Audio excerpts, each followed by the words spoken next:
Story 1. My wife's strange behavior uncovered a heartbreaking truth. How do I move on? I've been married to my wife for 4 years, and we have 2 young kids.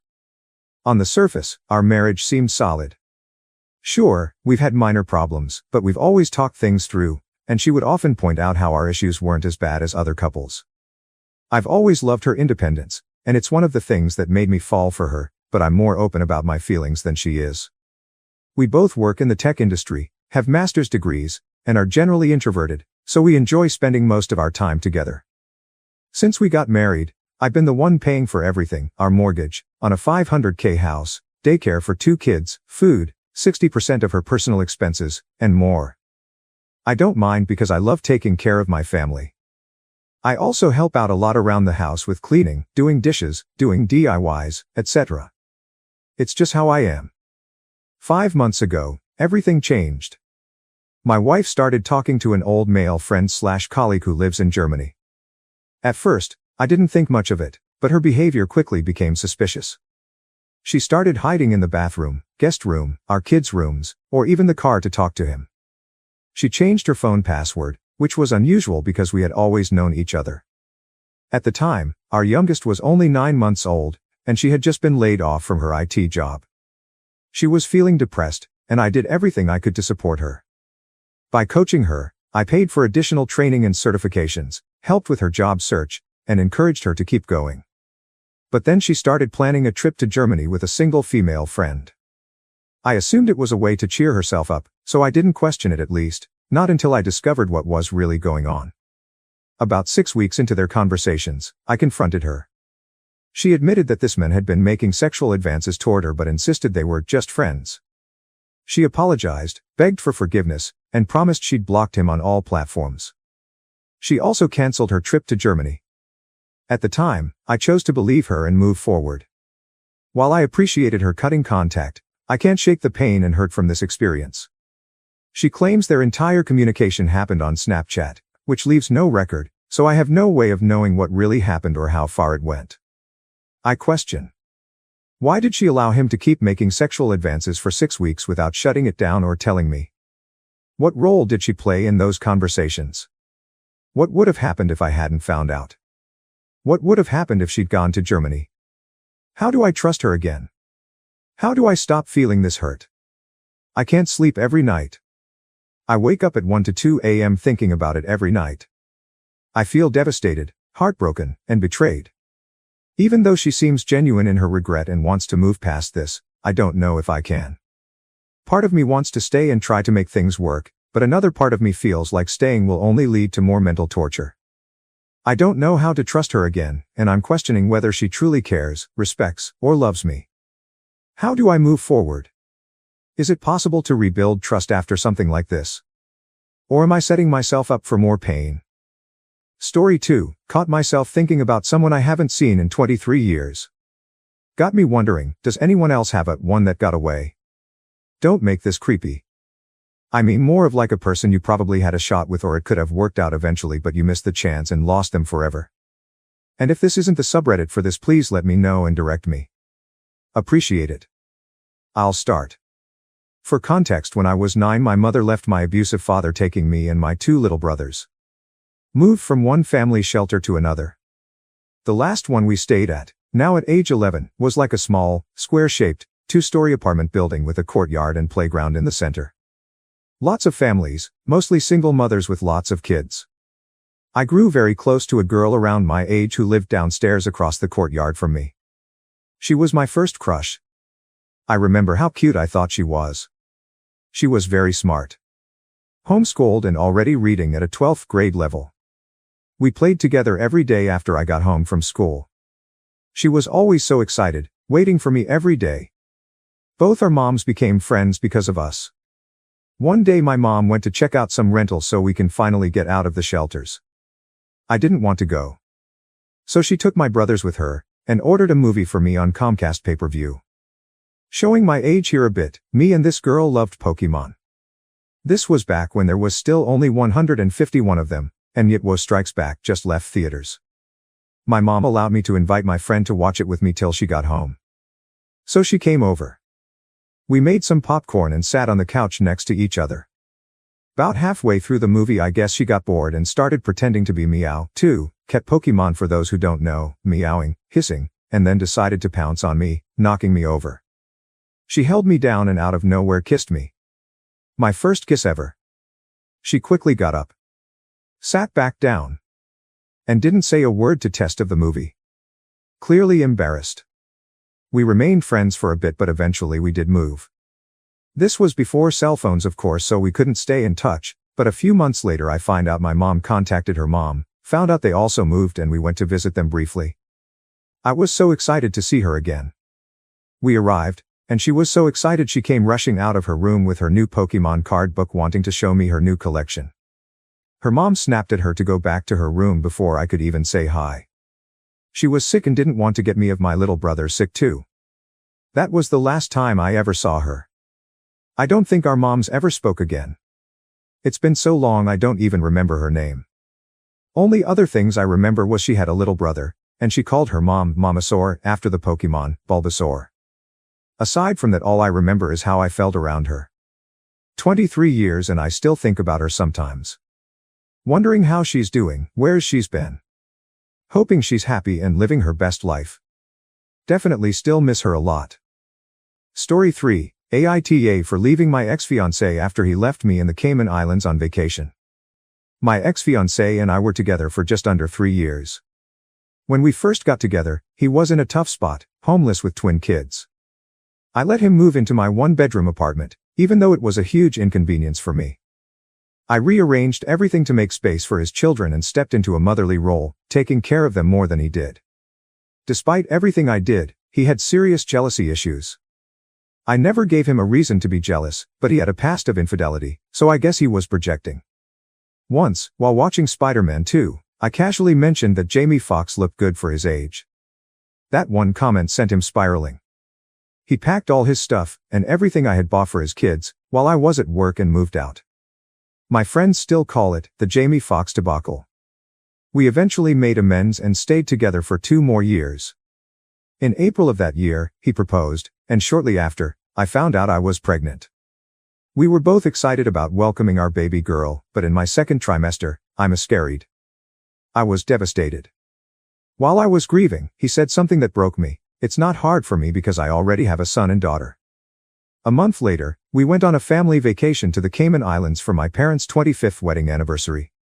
My parents paid for everything, flights, the Airbnb, groceries. All we had to cover were excursions and alcohol.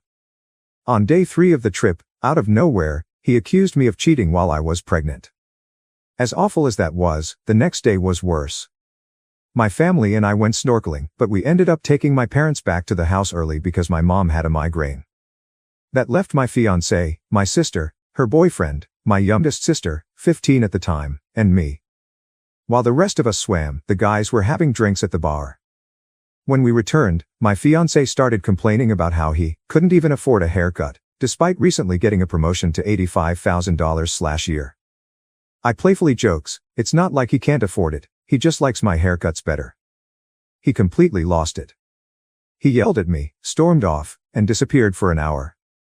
When we finally found him, he drove us back to the Airbnb like a maniac. Everyone in the car, including my little sister, was terrified. Back at the house, he threw a tantrum, slamming doors, huffing, and yelling at my parents. I begged everyone to calm down, but the situation escalated. That night, he bought a $700 last-minute plane ticket home and left in the middle of the night without a word. Yes, the men who couldn't afford a haircut managed to buy a ticket on a whim. When we got back home, I tried to hold the relationship together because I wanted it to work so badly. But eventually, I realized I had to leave. I weaned myself off his kids and forced him to be their parent again. So, Reddit. AITA for leaving him. I gave everything to this relationship, ignored countless red flags, and sacrificed my own well-being. I loved his kids and wanted a future with him, but at what cost? Was I wrong for walking away? Story 4. I caught my girlfriend in a compromising situation with a male coworker. How do I proceed? My girlfriend, 28, and I, male, 29, have been dating for about 10 months now. I never had reason to distrust her, but recently something happened that has made me feel very insecure and has me questioning the relationship entirely. For context, we met at work and hit it off very strongly in the beginning. We had both recently come out of long-term relationships, so we took things a bit slowly and were friends first. Overall, she's been great. We get along extremely well, and I've been thinking a lot about a future for us. This has so far been the best relationship I've ever had. That was until recently. One night, she went out with a group of coworkers to get drinks after work. Now, I know some of these guys, and we hadn't gone out in a while, so I encouraged her to go but explained that I couldn't because I had some late-night work meetings to attend to. She also planned to get a flu shot later the day before going out, so I told her to be careful with how she might feel as the night goes on. I leave work early and go back to her apartment where I take my first meeting. Within 30 minutes she walks in and begins getting dressed, but right before we leave she informs me that another guy will be there. This guy is a person who she had previously told me that she found attractive. Since I'm in the middle of my meeting, I can't really have much of a conversation, but I also thought since it's a bigger group setting it should be fine. Since she had also been forthcoming and transparent about telling me of her seemingly harmless attraction, I figured it wasn't a huge deal. I was however off-put by the fact that she waited until she was about to leave to tell me this. She tells me she'll be back around 9 p.m. and leaves. Some time goes by, and it's now 10 p.m. I texted her to ask how she was doing, but after a reply or two she stopped responding. This was where I got a bit concerned. We share a location with each other and I saw she was still at the bar, so I figured she was just busy. As it got closer to 11 I texted her again to no response, but now saw she was on her way home. As I see her location approach the apartment, I noticed that she had taken a different route home than usual, and stopped at a park nearby for a while. So I figured she was with somebody. At this point I was feeling quite concerned both for her well-being but also because I wasn't sure what she was doing. I was trying not to assume the worst, but my mind was racing. So I walk outside to go meet her. When I arrive, I see she's sitting on a bench with another coworker, not the guy she told me about, and she has her leg on his lap slightly. When I walk over she moves her leg quickly and I say hi. I notice my girlfriend is really drunk and the guy signals to me that she drank too much and tells me that he was taking her home. Now none of our coworkers actually know we are dating, so I played it off as if I had just ran into them. After a few minutes of chatting, the guy leaves and I walk her home. She's very drunk at this point and is stumbling as she walks, so I hold her. I asked how much she drank and she said she only had 2 drinks and isn't sure why she got so messed up. She didn't acknowledge the leg thing and didn't even seem to remember doing that. At this point I was furious, and I tell her that she crossed the line. She seemed very confused by my reaction and wasn't sure that she did anything wrong, but also wasn't in the state to have a normal conversation. Once we get in, she quickly falls asleep and I get dressed to go back to my place. Before I leave though, I did something I'm very not proud of and snooped through her phone. I found texts between her and her friend about how she was having sexual dreams about this guy she had told me about, and as the night went on she texted her friend things like, "He's so hot. This is hard," and, "Wow, he brought his girlfriend here, she seems lame." The last text I saw was her saying, "I love OP and wouldn't want to change shit, but it's rough." Awake or not, she wasn't in any state to have a conversation with me, so I left. The next day I tell her that I am very upset with her because of how she acted and that I thought her going there was extremely irresponsible and feeding into a crush, not to mention disrespectful to our relationship. She tried to explain that it wasn't her intention for the night to happen like that, and that she didn't have a crush but was just attracted to him. She said she didn't actually like him due to various personality things, and that he also has a girlfriend. She also expressed concern with how drunk she was since she only had 2 drinks. She also explained that she was so drunk that she didn't remember the leg thing, and apologized because of how flirty she gets when she drinks too much. I felt like she was avoiding responsibility, so I laid into her and told her everything I was feeling. I told her that she only went there that night because her crush would be there, and once she found out he had a girlfriend and she got drunk, she quickly began flirting with the other guy who took her home. I also questioned what happened between the 2 of them at the park that night, since they were out there for 30 minutes before I came around. She insisted that she didn't remember what happened but knows she didn't cross the line by kissing him or anything, but later said that she might have held his hand at one point. She was crying and profusely apologizing to me, begging me not to leave. I decide to pack up all her stuff from my apartment and bring it back to her place to tell her that we are done. We talked for a while, and she insisted that nothing happened but she agreed that she fucked up and was extremely sorry. She also expressed worry that someone might have spiked her drink, which is obviously a very scary thought, but I told her how I thought she got very drunk because of the flu shot, and the fact that she barely ate that day. This is where I may have acted really stupid, but I decided not to break up with her. This whole conversation was really hard for me, and up to this point our relationship had been very solid. I really didn't want to break up with her, but I felt I had no choice. After about 2 hours of talking, I told her that I would trust she didn't do anything that night, but that she needs to assert better boundaries with crushes and not feed into them. I told her that she also needs to not put herself in compromising situations like that. She agreed and recommended we sign up for couples therapy to get outside help and get to the root of her issues as well. Now, some time has passed and we are still together. We had a few big arguments about this situation, and overall this has been eating at me. I feel like it's opened up an entire slew of insecurities for me, and I think it will be extremely hard for me to ever trust her again. That said, I love her so much and really don't want our relationship to end without at least giving her a chance. Am I being naive for doing this? Did I make a mistake in not breaking up with her? I really need an outside perspective on this. I want to try and rebuild at least some of the trust one used to have in her, but it's been only a month so I haven't seen any corrective action yet. Please let me know your thoughts.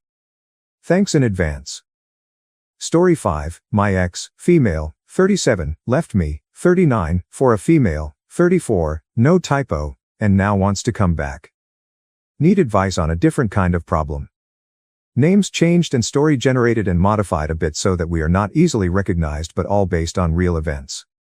2 years ago, my high school sweetheart and wife of 15 years left me for another woman. The divorce that followed was a difficult and emotional process. We had to navigate the complexities of custody, child support, and property division. In the end, I gained custody of the kids, and bought X out of her share of our home, which has been a stabilizing force for the kids. Despite the challenges of our divorce, my ex-wife and I have managed to maintain an amicable relationship for the sake of our children. We communicate regularly, but it is all about the kids and their activities. After the divorce, my parents, who live nearby, have been a huge help. They pitch in with childcare, homework, and even cooking dinner sometimes. I don't know what I'd do without them. Despite my best efforts, the kids struggle to accept their mother's new relationship. Emily, who's 13, refuses to speak to her mother, while 10-year-old Jack barely acknowledges her.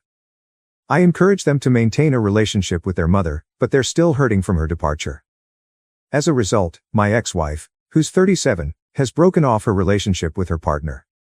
She apparently blamed her partner for breaking up her family, or at least her kids. I feel a tiny pang of regret. Should I have tried more? Should I be more supportive? But this is not my current problem or my cross to bear. I'm faced with a new and unexpected challenge. My ex-wife is calling me nonstop, begging to move back in with us. She claims she wants to rebuild her relationship with the kids and maintain a platonic relationship with me. This is not forever, but she is looking for a year or two or till her relationship improves. While we've remained amicable, I've moved on and I'm not interested in any close relationship with her, platonic or otherwise. I've even started dating occasionally, though nothing serious has come of it yet. And the kids? Will they even want their mother living with us again? I try to convey my reservations to my ex-wife, but she's insistent. She pleads with me to reconsider, saying she'll live in the basement and won't disrupt our lives. Now her friends and family have started pleading as well. Is there any good that can come from letting her come back? Or any silver lining? Has anyone come across any similar situation? Thanks for any and all help. Update 1. This weekend, the kids spent time with their mom's parents and something unexpected happened. My sharp 13-year-old daughter found out about her mom's previous proposal to move back in with us. She was upset and raised a huge fuss, prompting her mom to come over and try to calm her down. Luckily, I was unaware of the situation, and it's probably for the best. In the end, my ex-wife decided to drop her plans to move back in. Instead, she's asked for more visitation time, which the kids are okay with, and I'm willing to make it work. Now, there's a new development. Since both sets of grandparents will be out of town for Christmas, my wife has suggested spending the holiday with the kids. However, my daughter also wants me to join them, which is a bit of a complicated situation. My ex-wife seems open to the idea, but I'm still weighing my options. Not sure what son feels, but he usually follows big sis. I'll keep you updated on what happens next. Update 2. First of all, thanks to all that reached out and commented. It was going to be a quiet Christmas with myself and the kids. That is till X wanted to join us at my place. Had a long conversation with my ex, the first long one in several months. She is in therapy and once again acknowledged that this is all her doing and apologized. Some of you may not like it, but she is invited for Christmas and it will be a day affair. We will open gifts, have our meals, the kids have some movies and games planned, and she will leave after dinner. I have got the kids presents and she knows what they are, and I know what she is getting them as well. The exes are not exchanging gifts, not directly at least, but kids have ordered some for her and used my card. I suspect they have made her order some for me as well that she has paid for. For the most part, Whole Foods and Cracker Barrel are cooking for us. Meeting her will be uncomfortable, but it will not be unpleasant. In the end, if the kids go to bed happy, I will be happy. If folk are interested, I will update. Thanks again. Story 6. My husband's pregnant mistress begged me to leave him and I refused. Where do I go from here? I don't even know what she qualifies as, if mistress is fitting or not. It was a drunken one-night mistake, my husband's words. They run in the same work circles and field but don't work together. My husband was dropped off at our house 2 months ago drunk off his ass after a company event. He was crying and out of it, blabbering about nonsensical things. I tried sobering him up, but his legs couldn't even support him, and I couldn't drag him to the couch, so he slept it off on the ground, and the next day he confessed to everything. He was crying, and I've only seen him cry a handful of times in all our years of marriage, and he said that everything was foggy, and he doesn't remember much but that he slept with her. I won't type in my reaction because I can only describe it as violent. Not physically, but I unloaded on him and sobbed and screamed and then lied to our kids after it woke them up. We tested him for drugs because what he was describing, foggy memory / didn't drink that much etc., was assault, and as awful as it is, I felt a little bit of relief that it might have been and that he hadn't willingly cheated on me, but there was no trace of drugs in his system. The past 2 months have been brutal on us, but we're slowly working on us in therapy. Some may call it weak that I didn't divorce him, but I just can't bring myself to do it, and believe me, I thought about it a lot. He hadn't had contact with her since that night up until she got his number and sent him a picture of her blood work a few days ago. She's pregnant and is asking him to meet up. That sent us into another spiral, but we agreed that I would meet her because there's an innocent life on the line. I wish I could say she's awful and I hate myself for this, but under different circumstances, her and I would have been good friends. She seemed ashamed and honestly looked lost. She's not that much younger than my husband and I. We're 33 and 34 and she's 28, but grew up sheltered by her religious parents. Not that it's an excuse, but from what she said. I asked her what she was going to do with the baby and she got quiet. I don't know what I thought she was going to say, but it certainly wasn't her asking me to leave him. She said that once her BF finds out he'll leave her and her parents will cut her off for having a bastard baby, and that she can't do it on her own, and that I'll get a nice settlement and start fresh. I laughed. God help me, but I laughed harder than I thought I could while she started crying. These past 2 months have been testing my sanity, and I don't have that much left in me. Once I calmed down, I told her that I will not leave him. If she wants to have the baby, we'll figure out support and custody, but that was about it. She started crying harder in the middle of the cafe, but hell, we were already getting looks from my unhinged laughing and begged me to leave him. I told her I won't. My husband and I have been together since I was 14 and he was 15. We stuck together through high school, got engaged and married throughout our BAs and masters, have 2 beautiful kids, and we're trying for more, and I won't throw that all away just because she spread her legs and he fucked her once. He's all I've ever known. I don't fucking remember a life without him in it. And let's say I agreed to leave him, then what? He'll marry her and she'll take over my life and be in my kids' lives, raising them half of the time. I didn't let her get a word in and I was crying by the time I was done with my rant, and I left her there. She was sobbing too. My husband and I already talked with a lawyer for a paternity test and we're waiting on that before we do anything else. My husband sent her a text with my contact information and told her all communications are to be through me before he blocked her number. I didn't ask him to do that, but he's trying. I just don't know where to go from here if it does turn out to be his. Story 7. AITA for not getting my ex as a fair child a Christmas gift. My ex cheated on me and fathered a child with another woman. That child is now 4. He has full custody of her and is going for child support, but the mom isn't paying. I have primary custody of our 3 children. He gets our kids every other weekend. I have only seen this child 5 times and I don't have a relationship of any kind with her. I never interacted with her, and while I know she's innocent of what my ex did, I prefer to keep us distant. My kids don't think of her as a sister. I never tried to change that. For me, them being close to her is not something I care about. If they are, then they are, and I'd have to deal. But if not, then I don't feel the need to encourage or promote it. My ex knows this. And he knows our kids don't care for his daughter. They don't have the best relationship with him either. He's not absent exactly, but he's been all over the place since the divorce, and he works a lot of long hours and lives almost 2 hours from us, which is partly why he's not a 50-50 dad.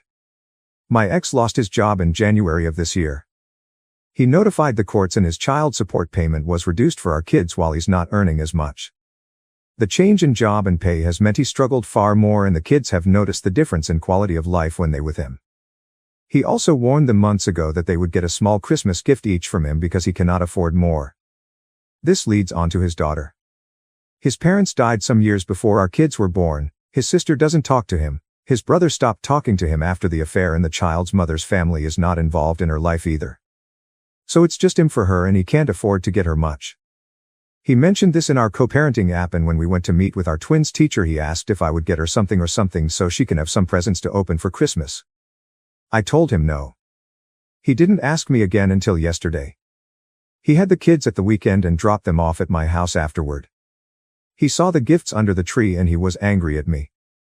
He asked if I got his daughter anything and I said no. He asked me what our kids got and I wouldn't tell him. I reminded him it was none of his business what I buy. Then he took out this dollar store doll and he told me that was all he could fucking afford for his daughter, and she's just 4 years old. He told me he knows he fucked up but she didn't, and he told me I could have helped, just a little, or could have helped the kids get close to her and maybe they would have wanted to give her something. He said instead I was just a cruel and selfish bitch to an innocent child, and he said she only knows being abandoned by her mom and her mom's family. She's unwanted by her own siblings, and her siblings' mom can't even be compassionate enough to get her one more thing so she doesn't just get one tiny doll for Christmas. He also put it on me that if he got our kids nothing because he knew I'd get them something, and spent that money on his daughter instead, that it would make them pull away from him more. He left angry and I went back inside and carried on as normal. I know I'm not a saint for this and I don't pretend to be. But AITA for not getting the child something for Christmas when I know my ex can't afford anything else. Story 8, AITA for putting my boyfriend's kids outside after he instructed them to go nuts. My BF, now ex, has 3 kids, all 10 and under. Their bio mom died giving birth to the youngest. We dated for about 1.5 years. I got along well with all 3 of them, and as a unit we were comfortable and, dare I say, complete. They were spending a lot of time over at my house and I genuinely enjoyed it. Then just recently during a holiday when all the kids had the day off from school/preschool, my BF came and the kids came over for a day of fun. They'd been there for about an hour when my BF said he needed to go to the store to get some things for dinner, his treat. I told him we could just order a pizza and we should enjoy the time together, especially since I'd promised the kids a whole day of gaming and I was looking forward to keeping my word because my own parents and I played video games together when I was a kid. My BF insisted that he would be in and out and not to worry. Not even 5 minutes after he left, the kids started acting up and completely out of control. I mean screeching, throwing things, opening the fridge and pulling all of the food out, taking a pen and running up and down the hallway while writing with it on my walls, etc. Nothing I said or did made any impact. They wouldn't go to timeout, they didn't care about not playing games, they wouldn't listen. It was a complete 180 from the kids I'd grown to know and love. I was calling my BF over and over, and most of time he sent me to VM. When he did pick up he would tell me that's nothing, they're fine, you're the adult, and when he was finally annoyed with me he told me to handle it how I see fit and that he would be right back. He hung up abruptly and when I went to call him back I heard something shatter. I whirled around to see my mom's urn shattered and on the floor. It had been on my fireplace mantel next to her picture and one of the kids had gotten on reading chair to knock it down. I absolutely lost it. I started shrieking at the top of my lungs for them to get the fuck out of my house. They seemed to be in shock and wouldn't move, so I grabbed the 2 oldest by their jackets and threw them out of my front door. They were crying when I went to retrieve the youngest, and as I was marching back to my front door to put the youngest out front as well, my boyfriend appeared. He demanded to know why the kids were crying and I told him, because your kids are godless demons that are going to wind up in jail or dead when they grow up. I then shoved his youngest at him and turned around to go back to my house. He followed behind me, scolding me for abandoning the kids, and instead of telling him to egg off, I told him to come see what they'd done. He looked at everything with a dry expression. I mean nothing to show outrage at how the kids behaved. I started to think he was being purposely aloof when he said, "You failed." I thought I'd misheard him, so I asked him what. He said that he told the kids to put me through the ringer because he wanted to purpose to me and he needed to be sure I could handle the stress of being a mom. He said that if I was really his true love and if I truly loved the kids, I'd be able to handle all of this without calling him over and over or ditching the kids outside. I started rage crying and asked him if he understood that they destroyed my mom's urn because of him, and he replied, "She's gone, Bunny. We're here. You were gonna have to toss the creepy thing out anyway, once we moved in." I slapped him. Not once, but twice. I didn't care if the kids saw, or if he called the police, because who the fuck actually does this to someone? He told me he would forgive me when I called and apologized to him and the kids. I told him to go to hell, and he said I'd see things clearly when I calmed down. I blocked him on everything, and then took pictures of the destruction and posted about it on every SM account I have.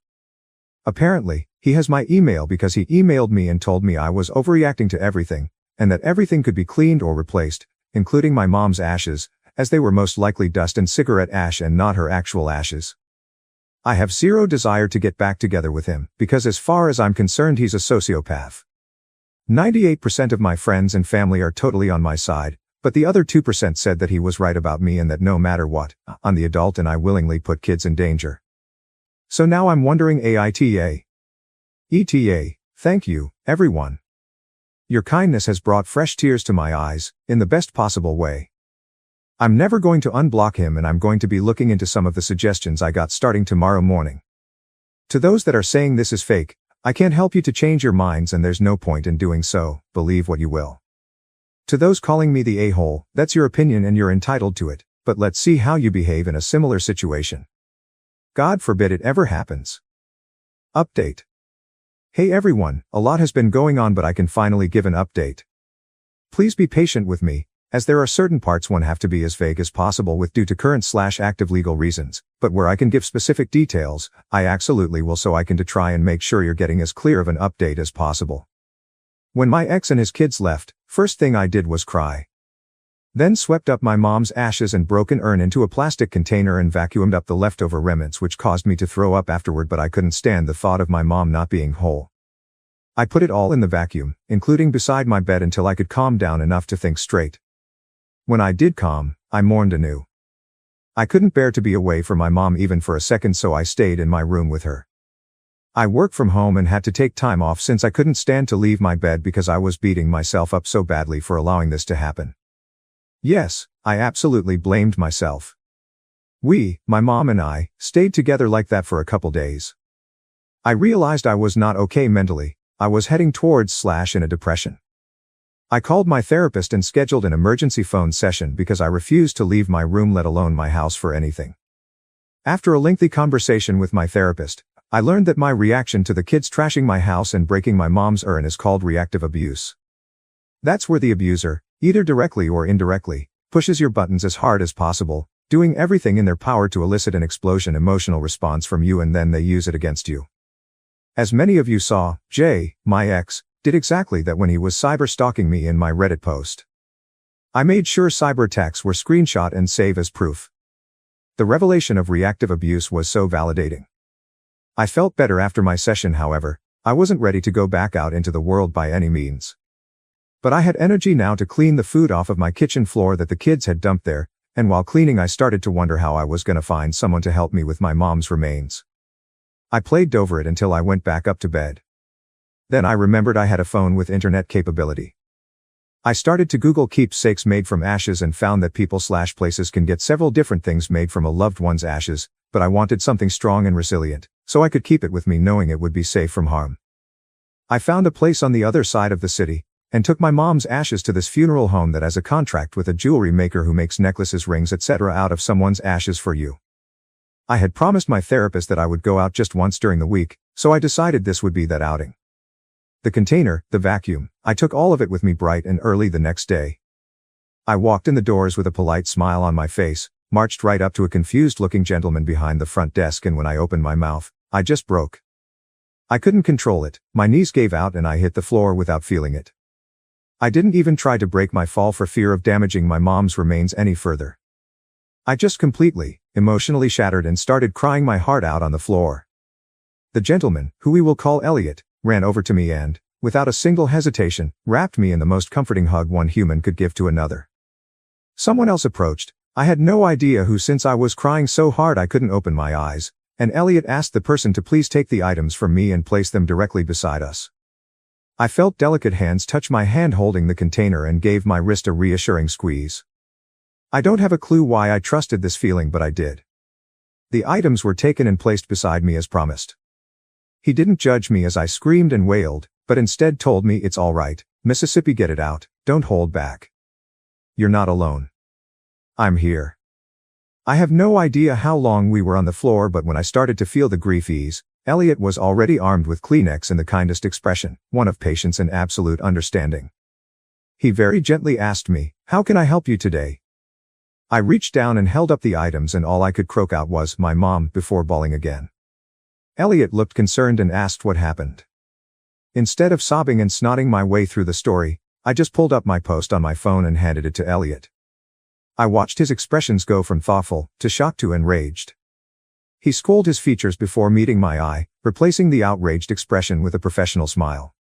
He asked me if I'd like to look at some Esh stones, new urns, and her jewelry pieces and see if I liked anything. I nodded, managing to get out, "Jewelry, please," and he guided me to the table and brought out some catalogs of different styles for me to look through. I found one that I loved, a Queen Lizzie style ring with 14K yellow gold and moissanite. It was gorgeous, but it was nearly $1,000, and when I saw the price my face fell. I couldn't afford it since I had to pay for repairs on my house. I looked to see if they offer payment plans, and sadly they did not. Elliot picked up on my distress and asked what was wrong. I honestly didn't realize he was studying my expression, but it made me feel seen, if that makes any sense. I told him, "This one has everything that I love, but I can't afford it." Elliot asked my ring size, to which I answered, 6. "Why?" Elliot got up and went over to the desk and picked up the phone, calling someone. "Hey, I have a special order. I'll send you all of the info before closing, and I'll front the complete cost." My jaw went slack and I immediately began to protest, "'Cause that's $1,000, but he hung up and strode back over without issue. I tried telling him he didn't need to do that, and that I couldn't let him possibly damage his professional relationship with the jewelry company because of someone he didn't even know. Elliot assured me it was no issue because the jewelry maker was someone very close to him and it was the least he could do after all I'd endured. I told him I'd make payments to him in return. He tried to argue, but I insisted and stated I wouldn't be okay taking advantage of his kindness. He told me the only thing he required was knowing he'd helped a customer. This man didn't know me from Adam, and he just gifted me the most precious thing I could ever ask for. I didn't know what to say except to thank him over and over again. He got forms and I filled them out, and when it came time to hand over my mom's ashes, Elliot let me take my time, again being the kindest person I think I've ever encountered before. He took my mom, in both the vacuum and Tupperware container, and told me sweetly that the next time I see my mom she's gonna be shining with happiness to be reunited with me. He believes our loved ones stay with us and give us little winks to let us know they're there. He told me that my mom was in excellent hands and he would treat her with absolute love and respect. He also told me he'd take what was in the vacuum and put it with the other ashes, asking if I'd be okay waiting. All I could see in that moment was a cloud of ashes in the air, and the aftermath of my mom's urn shattered on the floor back at my house, and I told him I couldn't handle the thought of her ashes being loose again. The door chimed as someone else came in, and since I didn't want to cause a scene by breaking down again, I told Elliot to hold onto my vacuum and I'll be back for it the next day. I left immediately after that. The next day came and I didn't go back. I was so embarrassed over my meltdown that I couldn't bear to go show my face right away. I did call, though, and let Elliot know that I was going to come back and pick up the vacuum as soon as I could and apologized profusely for my behavior. Elliot was more than understanding and asked if it would be all right if he called and checked in on me. I wouldn't be cut out for this job if I didn't care about my clients. The thought of this kind gentleman calling me and checking in on me made me feel many kinds of ways, but more than anything it made me happy to have someone go out of their way to show they care, so I agreed. Over the next 3 weeks I was busy getting damage assessments, repair quotes and estimates and finding a lawyer to sue my bastard of an ex into the ground. The cost is in the thousands, including the food they pulled out and all over my kitchen floor that I had to throw away and replace, walls that needed repainting and holes that needed patching. During those weeks, though, Elliot would call every couple of days and check on me. Not in an overbearing way, but in a very genuine manner. When he would call, I would tell him I hadn't forgotten the vacuum and that I'd be by to get it. Elliot would say it's okay but would jokingly tell me that he would be using it to clean as a form of payment for keeping it, and that always made me laugh. It actually became an inside joke for us, with me saying, "Enjoy it while it lasts, it's an OREC," and him saying he'd provide services when the vacuum finally died. I noticed our conversations were getting longer and longer, and honestly it was nice. It was nice having a new friend to talk with about everything. He always listened patiently and offered very grounded advice. Then one day, maybe about 4-ish weeks post-breakup, I got a call from the funeral home but I didn't answer.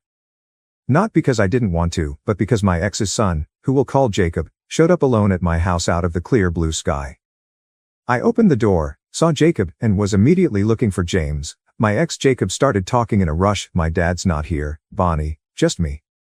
I promise he doesn't know I'm here. We didn't know you would hate us, Dad told us to. Bonnie, you have to believe me. I'm so sorry, please don't hate us, we're all so sorry." I was in shock for a solid 60 seconds before ushering him into my house and sitting him down. He told me that he'd taken the bus all by himself, he's only 10 and had Googled what bus to take, and that his dad had been busy lately, figuring out how to dirty my name, as payback for my social media posts and for dumping him. This part won't have to omit details for because of the current court case going on, but Jacob told me that his dad had been taking things of mine for later use. Again, omitting how Jacob came upon the information, but his dad had pics of my checkbook, my credit cards, written down my personal and professional emails, and had taken things like a razor for my shower, a package of my makeup wipes and a box of tampons from my bathroom cabinet. I remember asking my ex about those items when I had discovered them missing, but my ex always said he didn't know what I was talking about or where they went. I chalked it up to my ad and being busy, so I didn't worry about it and simply got the items again when I went back to the store. But now I know it was my ex's attempt to mess with my head, just like him calling me Bunny when I hate that nickname. For the record, my name is Bonnie. My ex had also apparently never gone to the store but instead went to the gas station up the street and came right back. Background info on the unwanted nickname: a teacher mispronounced my name once and called me Bunny during roll call. After that, kids used it all through middle school to mess with me. Story for a different time, but I told him about the bullying one day while we were just coming out of our honeymoon phase. He told me he would help me take back my power by using it as my pet name. When I told him, "I'm definitely not your little bunny," my ex stonewalled me for a good 3 days, leaving my texts on read and ignoring my calls. I was finally fed up and said that if he was gonna act like this and not communicate or respect me for not wanting to be called that, then we should part ways. He texted back almost immediately saying he was hurt that I couldn't see how much he cared for me and how he was just trying to help me get over my dislike of the name, because the dislike and aversion to the name means my former bullies still had power over me. He was crushed I didn't want to work together, hurt that I couldn't see the good he was doing, and gave some bullshit reason for why it was good that he ignored me those 3 days. Thanks to therapy and deconstruction, I see now just how massive of a red flag this was. Asterisk. The part that made me stop everything and immediately call the police was when I noticed some not normal marks on Jacob.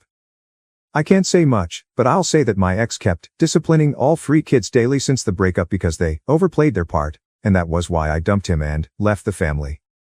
I assured him that was not the case and hugged him tightly, promising him that I didn't hate him. I hated his dad for what he tricked them into doing. Now, I can't say much about the events that took place after I called the police, since cases are still actively open, but I will say the kids were removed and placed with a relative, and I was granted my restraining order. X was charged with several things, including malicious mischief, contributing to the delinquency of a minor, and second-degree abuse of a corpse, as in my state, the term human corpse covers any part of a human body. Cremated human remains, often referred to as ashes.